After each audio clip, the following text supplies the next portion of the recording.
Hot Stocks of the Day is brought to you by Rupa Torrido.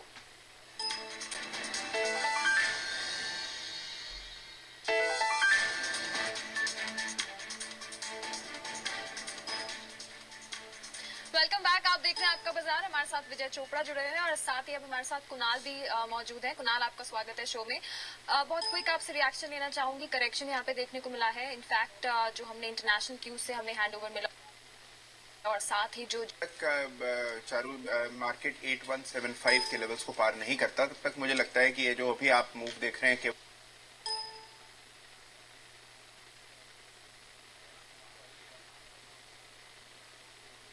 Pull back mark बहुत aggressively आप long positions न बनाएं और अगर आपके पास लॉन्ग पोजीशंस हैं तो इस रैली का इस्तेमाल करें, उनमें से कुछ पोजीशंस से एग्जिट करें। एसटी का भी इशू है, उससे यहाँ पे थोड़ा सा पुल बैक देखने को मिला मार्केट में। बहुत क्विकली अब क्या कितना और करेक्शन की उम्मीद की जा सकती है यहाँ पर?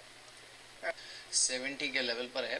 और कल हमने आपको यहाँ पर एक एक्सक्लूसिव खबर बताई थी कि कंपनी में जो मर्जर की एक्टिविटी होने वाली है और उसके बाद जो मर्ज एंटिटी है उसमें प्लेसमेंट हो सकता है अगले साल, और ये जो प्लेसमेंट है यहाँ से अच्छे खासे प्रीमियम पर हो सकता है। हमने मैनेजमेंट से बात भी की थी। उसके बाद लगातार दूसरा दिन है जब काउंटर में अच्छी मजबूती देखने को मिली है। करीब 4.25% ऊपर डीसीएम लिमिटेड का काउंटर है। मैनेजमेंट ने हमसे बातचीत में ये कहा था कि करीब 150 या उससे ऊपर के दाम पर डीसीएम लिमिटेड जो मर्ज एंटिटी होगी उसमें प्लेसमेंट हो सकती है। और अप्रैल 2015 से ये जो मर्ज एंटिटी है वो इफेक्टिव मर्जर जो होगा वो अप्रैल 2015 से होगा। हमारे साथ आरती भी हैं कानपुर से। अपना सवाल पर उनसे बात करते हैं। आरती, मॉर्निंग टू यू। क्या सवाल है आपका?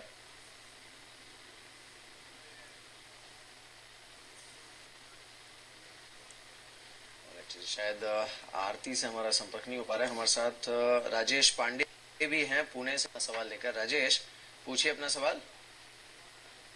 है एचसीएल टेक और मेरिको के ऊपर। एचसीएल टेक हमने 95 खरीदे हैं 1538 पे और मेरिको 330 पे। तो इसका क्या 3 से 6 महीने में क्या रहेगा उसका? चलिए, 1538 की आपकी खरीद है तो हल्का सा नुकसान हो रहा है आपको यहाँ पर 14 रुपए पर शेयर का। 1523 पर ये ट्रेड कर रहा है फिलहाल, और साथ ही मैरिको 330 पर आपकी खरीद है। कुणाल, क्या सलाह होगी? देखिए, सबसे पहले बात अगर करें मेहर एचसीएल टेक की, तो मुझे लगता है कि यहाँ पर एक बार के लिए आपको कुछ दबाव देखने को मिल सकता है। हालांकि देखिए, सपोर्ट 1480 के आसपास चार्ट पे दिखता है, लेकिन जिस तरह की ट्रैजेक्टरी इस काउंटर के है, जिस तरह का स्ट्रक्चर यहाँ बना है और बाकी सभी आईटी काउंटर्स का भी स्ट्रक्चर जो है कुछ कमजोर दिखता है, तो मेरी राय में अगर देखिए किसी भी रैली में आप एचसीएल टेक से निकल आए तो शायद वो एक बेहतर रणनीति होगी। अगर इस काउंटर ने 1480 के स्तर को तोड़ा तो फिर आपको बड़ी गिरावट के लिए यहाँ पर तैयार रहना होगा। तो मेरी राय में रैली में निकल जाने की राय है। मेरिको हालांकि एक ऐसा काउंटर है जिसमें आप निश्चिंत होकर के बने रह सकते हैं। बहुत ही बेहतरीन चार्ट स्ट्रक्चर है। फ्रेश ब्रेकआउट आज के ट्रेड में हम देख रहे हैं, तो मुझे लगता है कि यहाँ पर निश्चिंत होकर के आपको बने रहना चाहिए। सब्सटैंशियल अपसाइड की गुंजाइश थी।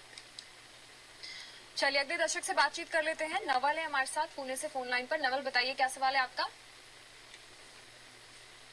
600 शेयर है हिंडाल्को के 121 पे खरीदे हुए। 160 पे खरीदा है आपने या 120 पे? नहीं, 600 at 120। 120, ओके, ठीक है। Long term investor. Long term investor, okay. मुनाफा हो रहा है आपको तो 151 पे ट्रेड कर रहा है। विजय, आपका व्यू लेना चाहूंगी। हिंडाल्को खबर भी थी महत्वपूर्ण, और साथ ही इनके लिए आपकी क्या राय होगी? प्रॉफिट हो रहा है इनको, 150 पर ट्रेड कर रहा है, आपकी राय?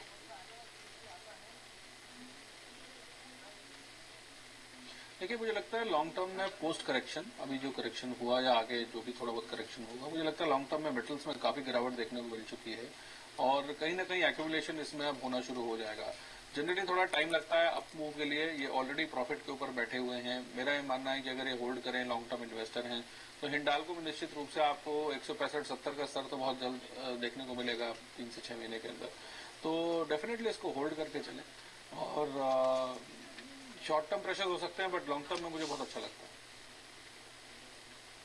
जी, श्यामपाल सिंह है चंडीगढ़ से हमारे साथ अपना सवाल लेकर। Mister Singh, morning to you. क्या है सवाल आपका? मॉर्निंग सर, मैं करना चाहता हूँ 1 से 1.5 lakh. If I heard it right, आप 4 लाख रुपए इन्वेस्ट करना चाहते हैं, राइट? जी। ऑलराइट। ये एक साथ आप इन्वेस्ट कर देना चाहते हैं इस समय? जी जी जी सर। और कितने समय के लिए करेंगे? लगभग 1-1.5 माह तक मेरे पास समय है। एक साल के लिए, ऑलराइट। क्या सलाह होगी आप विजय, एक साल के लिए करीब 4 लाख रुपए इन्वेस्ट करना चाहते हैं, क्या करना चाहिए ना?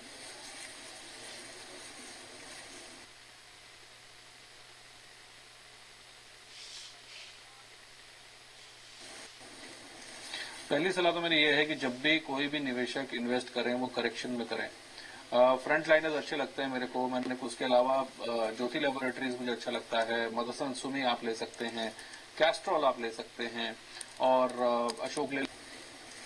पहली सलाह तो मेरी ये है कि जब भी कोई भी निवेशक इन्वेस्ट करें वो करेक्शन में करें।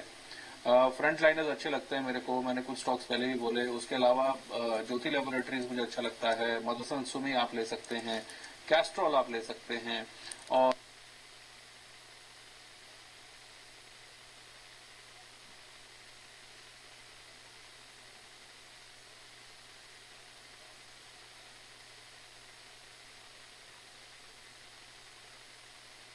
में आप इन्वेस्ट कर रहे हैं तो बेहतर यही होगा कि आप स्टैगर्ड बाइंग करें, क्योंकि आपको एक अच्छा रेट मिल जाता है, आपकी एवरेजिंग अच्छी हो जाती है। तो ये सब कुछ स्टॉक्स हैं जिनमें आप निवेश कर सकते हैं।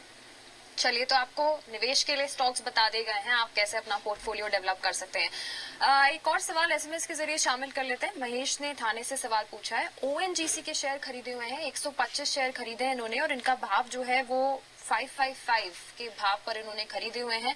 नुकसान हो रहा है भारी, 345 पर ट्रेड कर रहा है। टाइम इनका इन्होंने मेंशन नहीं करा है। कुणाल, आपका व्यू लेना चाहूंगी ओएनजीसी पर, आपकी राय? देखिए, यहाँ पर एक कमजोर चार्ट स्ट्रक्चर है चारों ओर। आप देख रहे हैं कि लगातार मार्केट को अंडर परफॉर्म भी ओएनजीसी कर रहा है और पूरा जो तेल गैस का क्षेत्र है इसमें हम कमजोरी देख रहे हैं।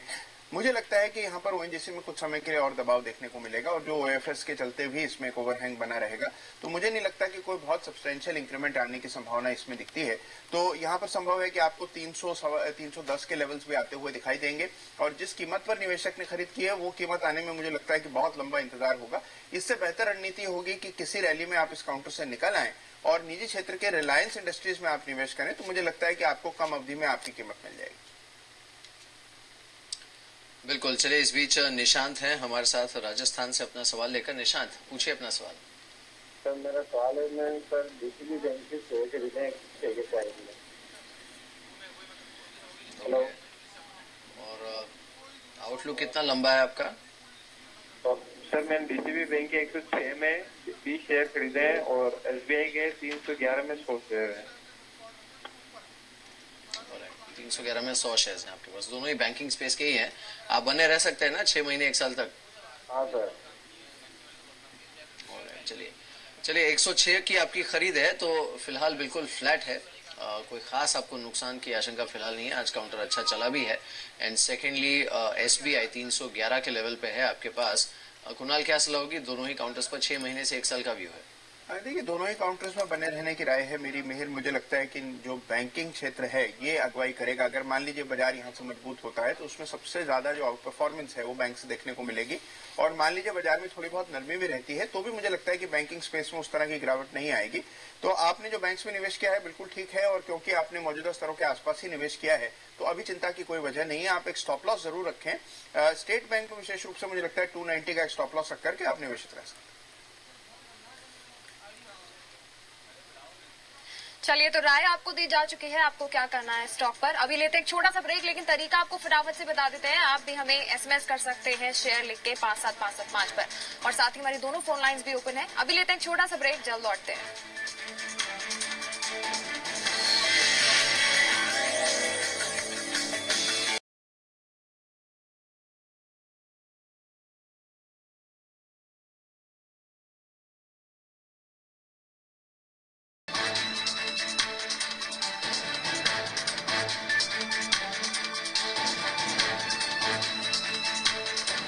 Welcome back after the break. आप आप देख रहे हैं आपका बाजार। हमारे साथ विजय चोपड़ा जुड़े हुए हैं, अपने दर्शकों से बातचीत हम कर रहे हैं। एक बार सेंसेक्स पे भी नजर डालें, 26974 के लेवल पर कामकाज कर रहा है। करीबन 270 अंकों की बढ़त देखी जा रही है और निफ्टी भी 8104 का लेवल है। यहाँ पे करेक्शन देखने को मिल रहा है, करीबन 80 अंक यहाँ पर ऊपर कामकाज कर रहा है। चलिए अगले दर्शक से बातचीत कर लेते हैं। हमारे साथ अब बातचीत के लिए मनीष है राजस्थान से। Manish, good morning. बताइए कहाँ खरीदारी करी है आपने?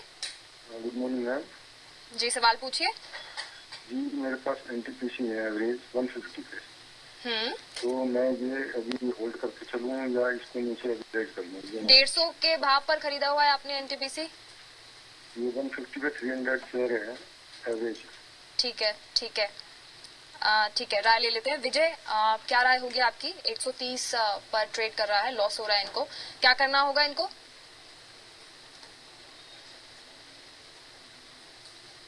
देखिए, NTPC generally it's a very slow mover, बहुत धीरे चलता है स्टॉक, मगर स्ट्रांग भी है। बाजार की गिरावट के साथ हम इसमें ये नहीं देखते कि बहुत ज्यादा टूट गया कि 20% इसमें करेक्शन आ गया है, ऐसा कुछ। तो नो डाउट इसमें आप एक एवरेज कर सकते हैं। जब भी मार्केट में गिरावट हो उस दिन आप एवरेज कर लें, और अगर आप लॉन्ग टर्म इन्वेस्टर है इसको डेफिनेटली होल्ड करके रखें और आपका स्तर आपको जरूर मिलेगा।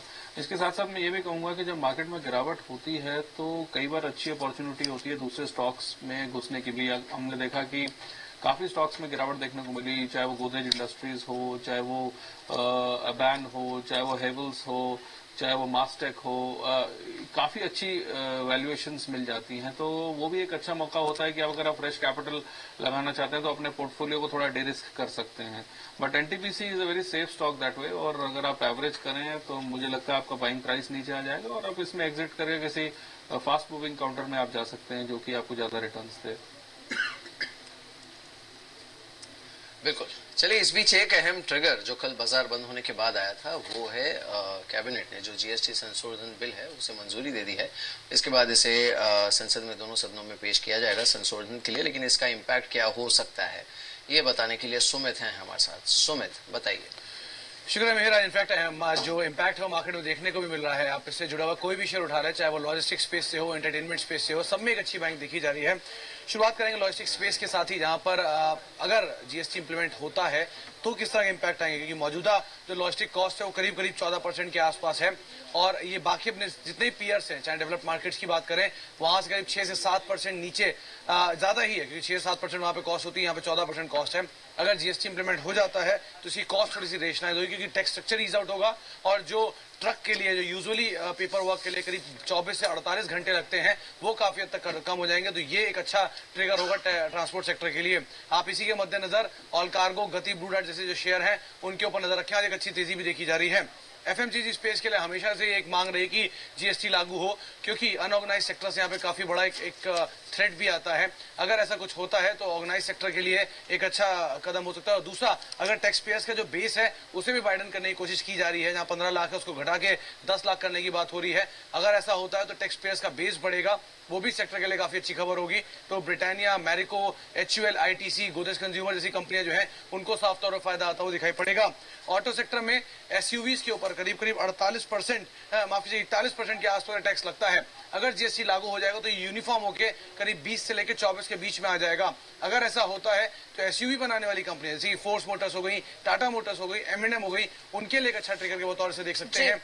उसके अलावा आप मल्टीप्लेक्स सेक्टर में, जहां पे मौजूदा जो टैक्स स्ट्रक्चर है वो करीब 23% के आसपास है, अगर जीएसटी लागू होता है तो यहाँ पे सर्विस टैक्स के दायरे में आ जाएंगे, यानी कि 12-14% के आसपास। तो इनके लिए एक अच्छी खबर होगी। इसमें पीवीआर, डिश टीवी वगैरह भी होंगे। इसके अलावा कुछ और अन्य सेक्टर भी हैं जो कि अनऑर्गेनाइज से काफी बड़ा थ्रेट फेस करते हैं, जैसे कि सैनिटरी वेयर हो गए या फिर पेंट सेक्टर हो गए। अगर कोई भी कदम जीएसटी से जुड़ा उठता है तो उनके लिए एक अच्छी खबर हो सकती है। इसका एक इम्पैक्ट भी हम साफ तौर पर देख पा रहे हैं।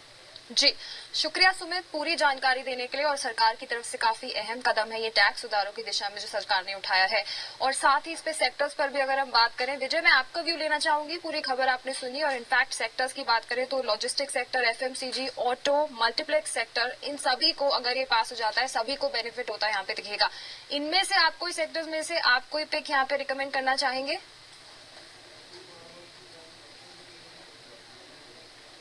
देखिए, मुझे ऑटो सेक्टर अच्छा लगता है और इस समय अगर मैं मेरी पिक्स जो होंगी वो अशोक लेलैंड और मारुति होंगी।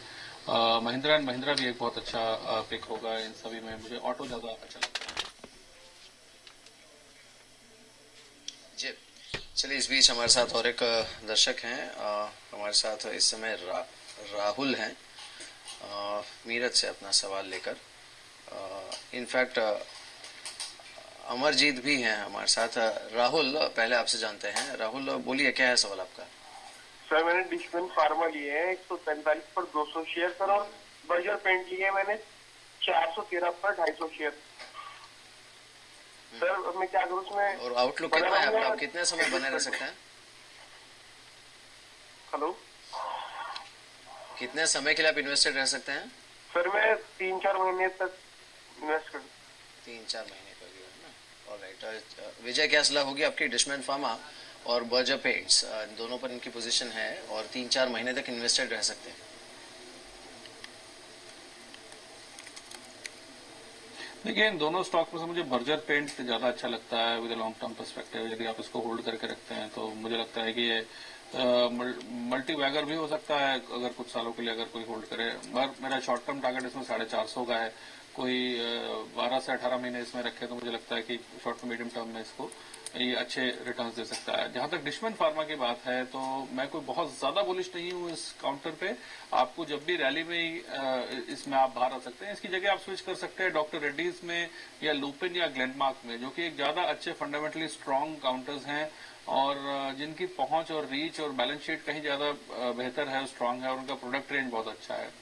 तो इन दोनों स्टॉक्स में बर्जर मुझे ज्यादा अच्छा लगता है और डिशमैन में आप प्रॉफिट बुक करें जब भी आपको रैली मिलती। चलिए अगले दर्शक से बातचीत कर लेते हैं। अमरजीत है हमारे साथ लुधियाना से फोन लाइन पर। अमरजीत, बताइए क्या सवाल है आपका? मेरे पास हिंदुस्तान एक्सप्लोरेशन है, 137 share at the rate of 44।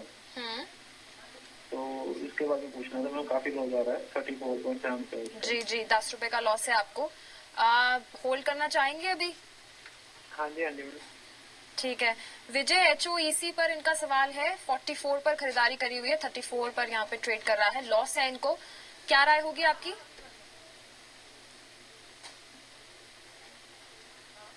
देखिए, स्टॉक पे काफी डैमेज देखने को मिला है और मैं कहूंगा कि इसमें 30 रुपए का स्टॉप लॉस जरूर लेके चलें और यदि स्टॉप लॉस ट्रिगर होता है तो कंप्लीटली इसमें एग्जिट करें। अदरवाइज इसमें थोड़ा होल्ड करने की सलाह है।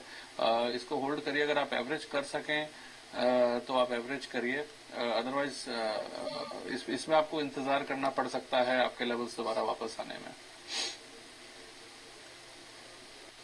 और एक्चुअली एक छोटा सा ब्रेक ले लेते हैं, ब्रेक लेकर चल लौटते हैं। प्रधानमंत्री जनधन योजना रुपे डेबिट कार्ड के जरिए किसी भी ATM से पैसे निकालें। 1 लाख रुपए का दुर्घटना बीमा मुफ्त। अपना आधार नंबर दिखाएं, पता बदल गया हो तो उसे स्वयं प्रमाणित करें। आधार नंबर हो तो अन्य पहचान पत्र दिखाएं। कोई पहचान पत्र या दस्तावेज न होने पर भी छोटा खाता खोल सकते हैं।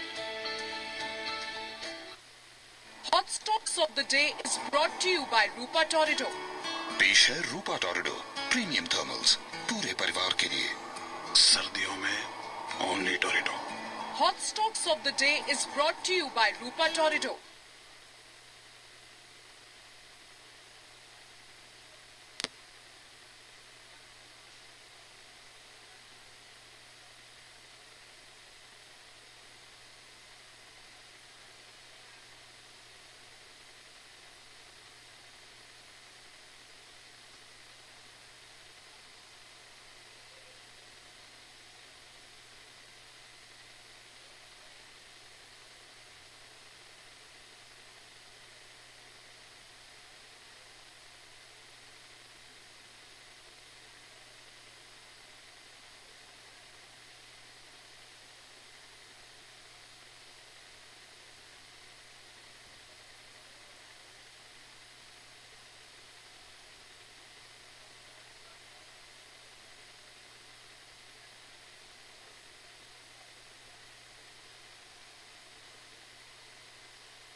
हैं तो Nifty all the way 8000 test करने जा सकता है।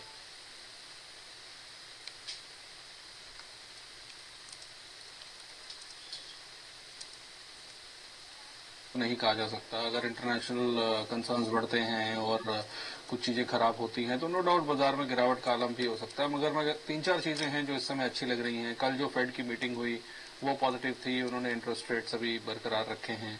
उसके बाद जो इंडिया में क्रूड प्राइसेस हैं उसका असर बहुत अच्छा देखने को मिल रहा है। तीसरा जो रुपए में मजबूती हुई है कल और आज के बीच में, वो भी एक कंबाइंड फैक्टर है।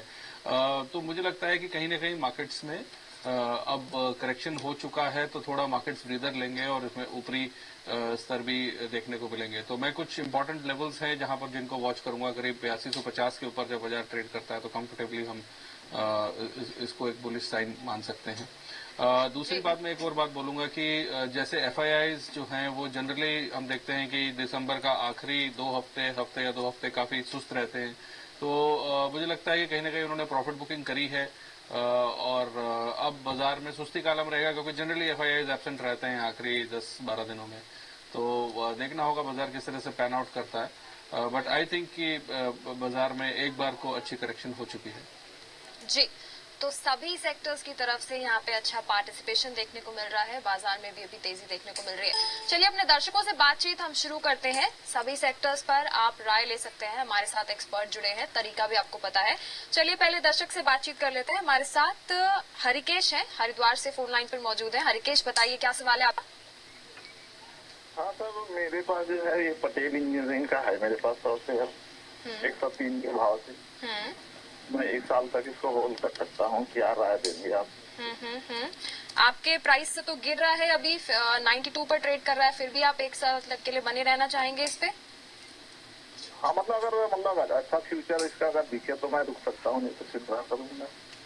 ठीक है, विजय से राय ले लेते हैं। विजय, पटेल इंजीनियरिंग पे आप क्या इनको राय देंगे? 1 साल तक के लिए ये होल्ड कर सकते हैं। आज करीबन 5% ऊपर भी है, ये काउंटर 92 पे ट्रेड कर रहा है, आपकी राय?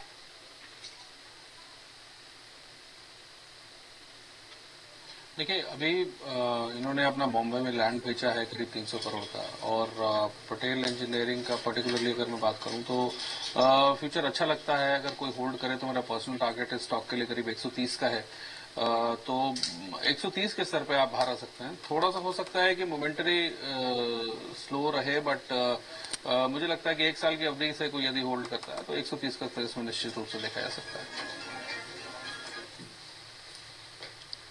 जी चलिए इस बीच कुछ और दर्शक जिन्होंने हमें एसएमएस किया है उसमें हरिकेश हैं, इनफैक्ट शक्ति है हमारे साथ इस समय। शक्ति हैं बरेली से हमारे साथ जेके टायर पर अपना सवाल लेकर। शक्ति, मॉर्निंग टू, पूछिए क्या है सवाल आपका? हैं आज ही 128 रुपए पे, और मैं ये जानना चाहती हूँ कि क्या ये टायर सेक्टर में इस शेयर को लेना उचित है या उसे आज ही निकाल दूं, क्योंकि आज ही 25 किए हैं। और एक लॉजिस्टिक में गति है मेरे पास, तो गति मेरे पास 290 के भाव पे है, तो क्या मैं उसमें बनी रहूं या निकल के कहीं और शिफ्ट कर लूं, या जेके टायर सही है तो वो बता दीजिए। ऑलराइट, चलिए जेके टायर और गति, इन दोनों पर विजय क्या सलाह होगी आपकी?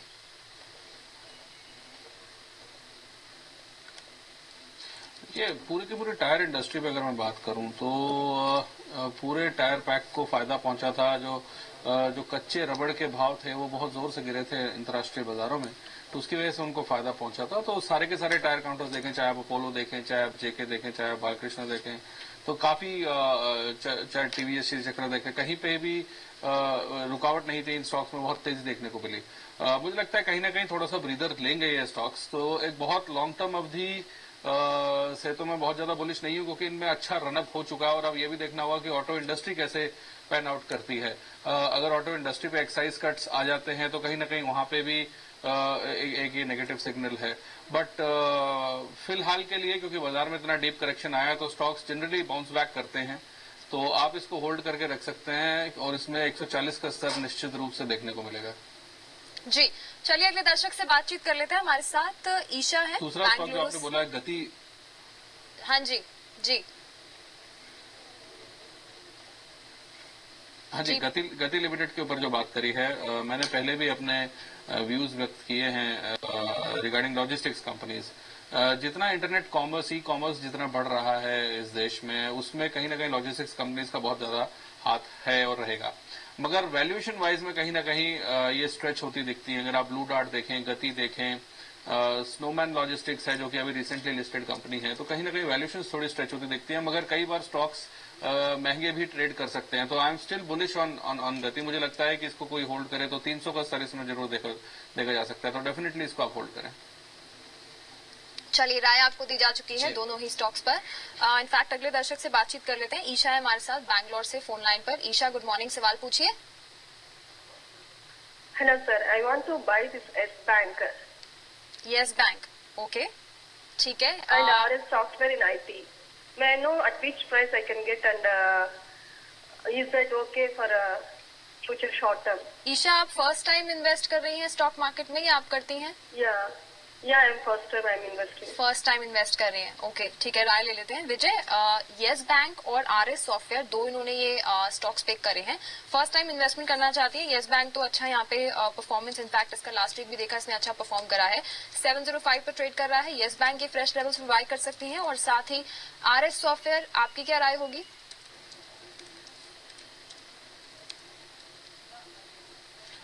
Isha, I would like to, because the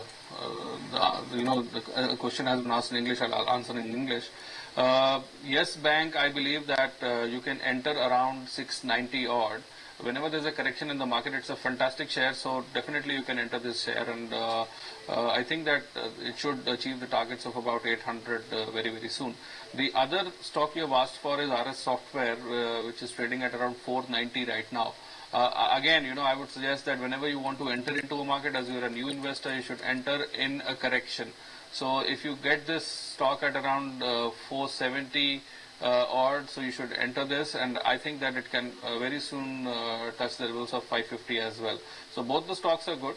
I think that you should wait for a correction to happen, and then you can enter. बिल्कुल। चलिए, इस बीच जेके टायर की हमने बात की चारू, जो हमारे अगले दर्शक थे, इससे पहले जो दर्शक थे, और उसमें सिर्फ एक चीज बता दें दर्शकों को कि आपने शायद इसका जो रेट देखा होगा वो देखकर आप डर गए होंगे, क्योंकि वो 77% का फॉल दिखा रहा था, लेकिन वो दरअसल आज ये स्टॉक स्प्लिट हुआ है। यानी जो हर 10 रुपए की फेस वैल्यू वाला शेयर था, उसकी फेस वैल्यू अब घट के 2 रुपए हो गई है। यानी हर एक स्टॉक पहले का 5 में तब्दील हो गया है, और उस वजह से फॉल देख रहे हैं। लेकिन अगर इसका हम सही दाम देखें तो ये काउंटर इस समय 11% ऊपर है, 11% की तेजी है, और 132 का लेवल इस समय जेके टायर पर देखने को मिल रहा है। छोटा सा ब्रेक ले लेते हैं, जल्द लौटते हैं। प्रधानमंत्री जनधन योजना आधार नंबर न हो तो अन्य पहचान पत्र दिखाएं। कोई पहचान पत्र या दस्तावेज न होने पर भी छोटा खाता खोल सकते हैं। यदि आपका पहले से ही बैंक खाता है तो अपना आधार नंबर अपने बैंक खाते में दर्ज करें।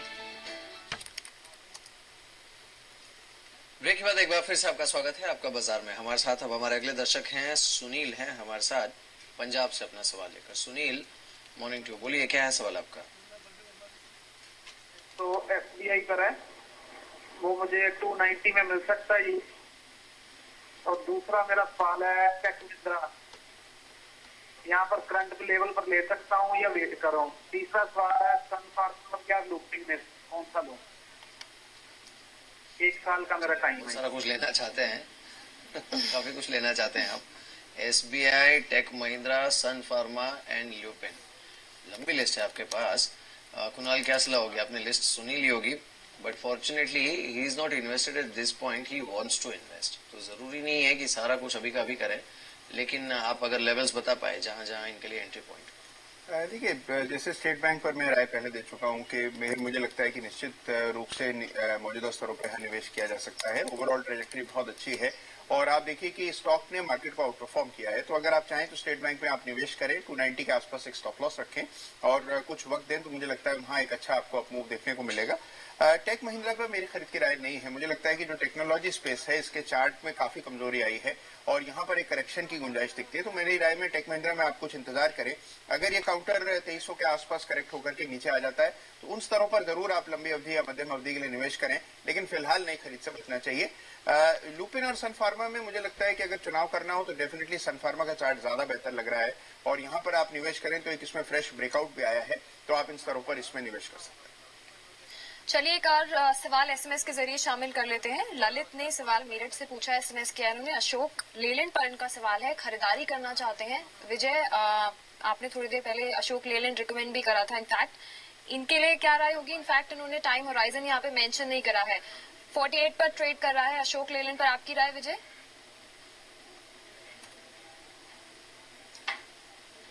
देखिए, अगर ये एंटर करना चाहते हैं तो निश्चित रूप से थोड़े करेक्शन में आप इसमें एंटर करें। मुझे लगता है 45 के आसपास ये स्टॉक मिलता है तो बहुत अच्छा लेवल है और इसमें 60 का स्तर भी देखा जा सकता है अगर कोई मध्यम से लंबी अवधि तक इसमें होल्ड करे। तो नो डाउट एक अच्छा पिक है ऑटो स्पेस में और लिया जा सकता है। जी चलिए, अब हमारे साथ इस समय संतोष सिंह है, उनसे बात करते हैं। कोल ब्लॉक्स का जो ऑक्शन होना है, नीलामी होनी है, उसके ऊपर ड्राफ्ट जारी हो चुका है और इस पर ज्यादा जानकारी लेकर संतोष सिंह है हमारे साथ। संतोष, बताइए। देखिए, आज एक मिनिस्ट्री ऑफ कोल ने कोल ड्राफ्ट का जो अप्रोच पेपर वो उसको जारी कर दिया है। उसमें जो मुख्य बातें हैं उसमें ये कहा गया है कि अब जो कोल ब्लॉक का रिजर्व प्राइस है, बेस प्राइस जिसको कहते हैं, 150 रुपए प्रति टन रखा जाएगा। 150 रुपए प्रति टन, जबकि मार्केट का भाव अगर आप देखें तो जी मीडिया लगातार इस बात को उठा रहा है कि मार्केट का भाव कोयले का बहुत अधिक ज्यादा है। लगभग 1000 से 3000 के आसपास प्रति टन बाजार का भाव है और ऐसे में सरकार ने बेस प्राइस को 150 रुपए प्रति टन रखा है। वहीं को पावर सेक्टर के लिए सरकार ने 100 रुपए प्रति टन रखा है। अब सवाल उठता है, इसमें यह भी कहा गया है कि वो दूसरे एंड यूज के लिए ही इस्तेमाल होगा, लेकिन एंड यूज में इस्तेमाल होगा, बाहर कहीं और नहीं जाएगा। इसके लिए जो टेक्निकलिटीज है वो यहाँ सामने नहीं दिखाई पड़ रही है। ये बिडिंग की प्रक्रिया जो है, सारे कोल ब्लॉक को ऑनलाइन दिया जाएगा और बिडिंग की जो प्रक्रिया है वो 2 चरणों में होकर गुजरेगा। पहला टेक्निकल बिडिंग होगी और दूसरा फाइनेंशियल बिडिंग होगी। टेक्निकल बिडिंग में आपको बताना पड़ेगा और उसमें से टॉप 50 जो होंगे टेक्निकल बिडिंग में वो जाएंगे सेकंड स्टेज पर और सेकंड स्टेज पर जाने के बाद फिर वहां पर ये देखा जाएगा कि आप इसके लिए एलिजिबल पूरी आपकी क्राइटेरिया पूरी होती है कि नहीं होती है, उसके बाद सरकार। लेकिन इस साथ में ये भी बताया गया है, इसमें जो हाइलाइट्स हैं उसमें बताया गया है कि any revision in the CIL notified price would not have any impact on blocks already allotted auctioned as separate escalation would have been provided for the relevant tenders document। मतलब आप अगर CIL बढ़ाना भी चाहे बाद में कोल प्राइस को तो आप नहीं बढ़ा सकते हैं क्योंकि आपने जिस आधार पर नीलामी में ली है वही होगा। कुल मिलाकर ये कई ऐसे पॉइंट्स हैं जिस पर अब भी सवाल उठ रहे हैं सरकार की इस नियति को लेकर कि आखिर कोयले का जो बंदरवाट हो रहा है, कोयले की से जो आमदनी होनी थी वो आमदनी देश की जनता को ना होकर कोल कंपनियों को होगा, क्योंकि 150 रुपए प्रति टन बेस प्राइस रखने का कोई औचित्य नहीं था। हाँ, आप एक रिजनेबल जरूर रख सकते थे, लेकिन ये अब एक सवाल खड़ा है जिसका जवाब अब सरकार को आने वाले दिनों में देना पड़ेगा। जी शुक्रिया संतोष, पूरी खबर पर बातचीत करने के लिए। अभी लेते एक छोटा सा ब्रेक। आपको तरीका बता दें, आप भी शेयर लिख के अपना सवाल लिख सकते हैं, 57575 पर SMS कर सकते हैं। साथ ही हमारे दोनों नंबर्स ओपन हैं, आप उस पर भी बातचीत करके हमारे एक्सपर्ट से एडवाइस दे सकते हैं। अभी लेते एक छोटा सा ब्रेक, जल्द लौटते हैं। हमारे साथ कॉलर हैं अरुण कोलकाता से। अरुण, मॉर्निंग टू, पूछिए क्या है सवाल आपका। हाँ, गुड मॉर्निंग सर। मॉर्निंग, बोलिए। हेलो, मेरे पास आरकेप है, 520 रुपये एवरेज करके खरीदा हुआ है, 35 शेयर है। तो ये इंश्योरेंस बिल पास होगा करके मैंने लिया था, टारगेट दिया था 600 करीबन, तो अभी तो डाउन हो गया, क्या करें इसके ऊपर? ये बात सही है आपकी। इस ट्रिगर पर इनफैक्ट काफी समय से सभी की नजर है और 475 पर नुकसान भी आपको अच्छा खासा हो रहा है इस समय। 35। आपका आउटलुक कितना है? आप कितना how long you can stay invested? मेरे पास 35 शेयर है। 520 करके। नहीं, आप कितने समय तक बने रह सकते हैं? अभी तो बनना पड़ेगा, मतलब मजबूर है, अभी क्या करें, इसको तो रिकवरी तो करना ही पड़ेगा, लॉस तो नहीं कर सकते। चलिए, कई बार हो जाता है, ज्यादा दुखी मत होइए, कोशिश करेंगे आपका समाधान हो समस्या का। Kunal, now you know at this point he is a forced long term investor because नीचे है काउंटर इनकी परचेज प्राइस है। क्या लगता है आपको? देखिए, मेरी राय में जो सबसे महत्वपूर्ण सपोर्ट एरिया है मिहिर, वो 440 से लेकर के 450 के दरमियान है और 440 से 450 के आसपास मुझे लगता है कि अच्छी खासी बाइंग आनी चाहिए। ओवरऑल स्ट्रक्चर देखें तो डेफिनेटली इसमें काफी बड़ी गिरावट हमने 2 सत्र पहले देखी और अगर आप थोड़ा सा इंतजार करेंगे तो मुझे लगता है कि पुलबैक की गुंजाइश जरूर यहाँ दिखती है और मुमकिन है कि आपको 500 का स्तर यहाँ पर आते हुए देखिए। 500 के आसपास मुझे लगता है एक बार के लिए आप इससे निकल जाएं, मौजूदा स्तरों पर बने रहें और साथ ही 440 पर स्टॉप लॉस जरूर। चलिए, राय आपको दी जा चुकी है, लेकिन उससे पहले जीएसटी क्योंकि काफी खास मुद्दा था और उस पर मार्केट एक्सपर्ट मनीष चौकानी ने कहा है कि बाजार में बैंकिंग और एफएमसीजी सेक्टर निवेश के लिए बेहतर लग रहे हैं। साथ ही उन्होंने और क्या कुछ कहा है, कहां पे इन्वेस्ट कर सकते हैं, आइए सुन लेते हैं। आप देखिए, जैसे पिछले 20 साल में आप अगर रिकॉर्ड देखें तो हर साइकिल में फॉर एग्जाम्पल एचडीएफसी लिमिटेड या एचडीएफसी बैंक, इन्होंने हर साइकिल में निवेशकों को अच्छे रिजल्ट दिए हैं। और अगर बिजनेसेस के बारे में बात की जाए तो जैसे कंज्यूमर सेक्टर है जो आज लग रहा है कि महंगा है, जब मार्केट में क्राइसिस होगा हो सकता है कि वहां पे शेयर का कोई सस्ते मिल जाए। जो अपने इंडिया के बेस्ट सेक्टर है जैसे आईटी सेक्टर है, उसमें अब टर्मोइल लग रहा है कि करेंसी क्राइसिस होगा। टीसीएस ने पिछले हफ्ते ही एक sort of profit warning the expectation lower करने के लिए। तो अगर आईटी शेयरों में अगर डिप मिले तो जो भी सेक्टर लीडर है, इन्फोसिस है, टीसीएस है, उनको आप पकड़ के बैठ जाएं। फार्मास्यूटिकल जो कि पिछले 4-5 सालों में बेस्ट परफॉर्मिंग सेक्टर रहा है, उनमें काफी अपॉर्चुनिटी। तो ये नहीं कि अपने को बहुत ज्यादा क्यूट होके जो हम लोग कहते हैं पतली गली में जाने जरूरी है। आप मेन स्ट्रीट पे जाएंगे। फाइनेंशियल स्पेस में एकदम बेस्ट पॉसिबिलिटी अगले 2-3 सालों में है क्योंकि इंटरेस्ट रेट काफी घटेंगे इंडिया में, तो जो प्राइवेट सेक्टर फायदा होगा ही होगा। तो ये थे मनीष चौखानी, उनकी राय। चलिए, फिलहाल आपका बाजार को यहीं खत्म है। कुणाल, आपका बहुत बहुत शुक्रिया हमारे साथ इस बातचीत में शामिल होने के लिए। विजय, आपका भी शुक्रिया। लेकिन ब्रेक के बाद आप देख सकते हैं कमोडिटी की खबरें। नमस्कार।